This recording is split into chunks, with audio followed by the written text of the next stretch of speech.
Hello, dear storytellers and history lovers. Welcome back to the channel where every date holds a story and every story shapes a nation. Today, we journey back to a quiet corner of Colonial, Virginia in the year 1732, a year that may seem ordinary on the surface, but one that quietly planted the seed for a revolution, a republic, and a legacy that would echo through centuries. This is the story of the birth of George Washington. Not just as a man, but as a symbol of what America would one day become. So grab your favorite drink, settle in, and let's travel together through time to the banks of the Potomac River, where history was born in a modest wooden house on a February morning.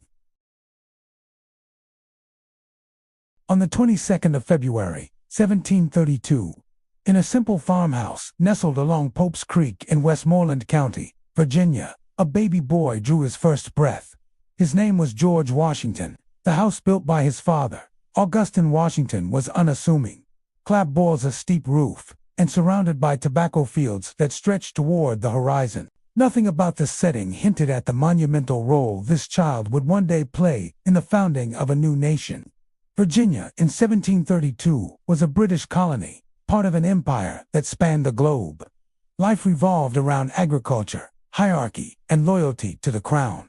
The Washington family belonged to the gentry class, not nobility, but landowners with influence, education, and ambition. Augustine Washington was a planter and a justice of the peace. His wife, Mary Ball Washington, was known for her strength, discipline, and deep religious convictions. Young George would inherit traits from both, his father's sense of duty and his mother's resilience. Though George was the first of 6 children from his parents' marriage, he was actually Augustine's second son. His older half-brother, Lawrence, from Augustine's first marriage, would become a crucial mentor and role model. Tragically, Augustine died when George was just 11 years old, leaving the boy without a father, but with a powerful drive to prove himself.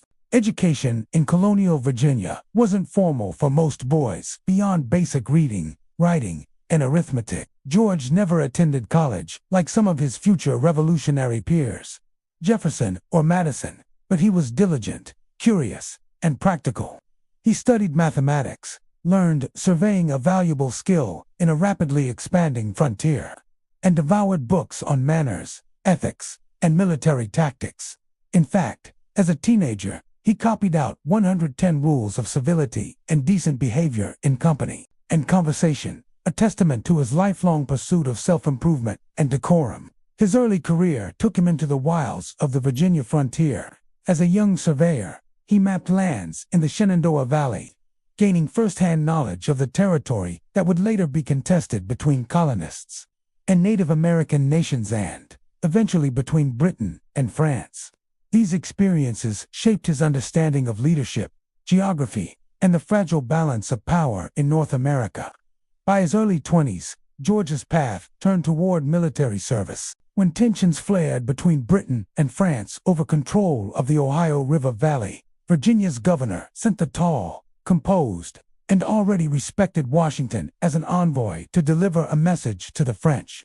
The mission failed diplomatically, but it launched his military reputation. Soon after, he led a small force in the opening skirmishes of what would become the Global 7 Years' War, known in America as the French and Indian War. Though he suffered defeats, most notably at Fort Necessity in 1750, for his courage under fire earned him admiration throughout the colonies.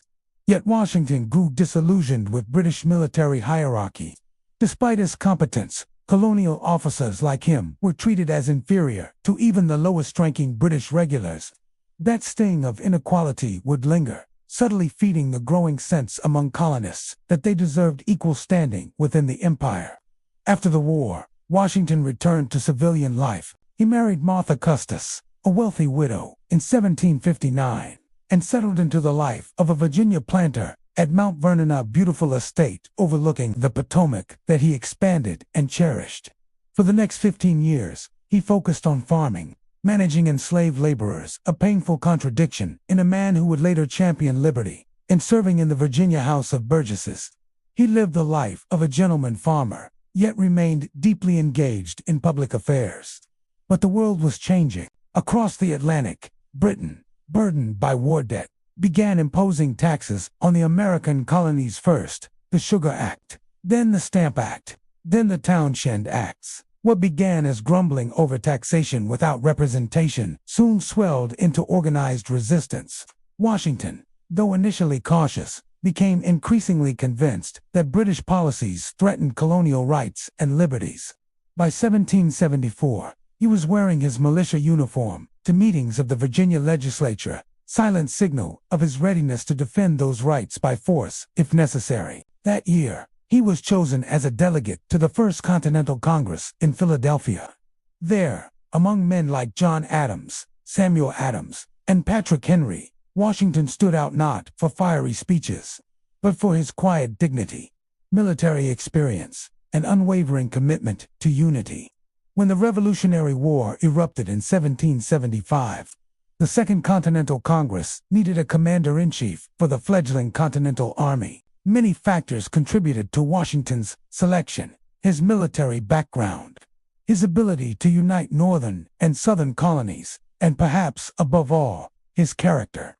He didn't seek the role, he accepted it with humility, telling his wife Martha that he'd rather be at home than lead an army against the mightiest empire on earth. What followed was 8 long years of war winter at Valley Forge, defeats in New York, victories at Trenton and Yorktown. Through it all, Washington held the army together, not just with strategy, but with sheer force of will, integrity, and sacrifice. He refused a salary, endured the same hardships as his men, and most remarkably voluntarily gave up power when the war ended, returning to Mount Vernon as a private citizen. That act stunned the world. Kings and generals didn't relinquish power willingly. Washington did. His retirement didn't last long. By 1787, the fragile Articles of Confederation had proven inadequate to govern the new nation. At the Constitutional Convention in Philadelphia, Washington was unanimously chosen as presiding officer. His presence lent gravity and legitimacy to the proceedings, and when the Constitution was ratified, the Electoral College unanimously elected him as the first President of the United States in 1789. For 2 terms, Washington navigated the treacherous waters of nation building, establishing precedents for the executive branch, maintaining neutrality in foreign conflicts, and holding the Union together despite rising partisan divisions. In 1796, he stepped down once again, setting the precedent of a peaceful transfer of power and a 2-term limit that would endure for over 140 years. He died at Mount Vernon on December 14, 1799, mourned across the nation and around the world. But his legacy was already secure, not as a king or conqueror, but as a leader who embodied Republican virtue, restraint, and service. And it all began on a cold February day in 1732, in a humble Virginia farmhouse. George Washington's birth didn't shake the earth.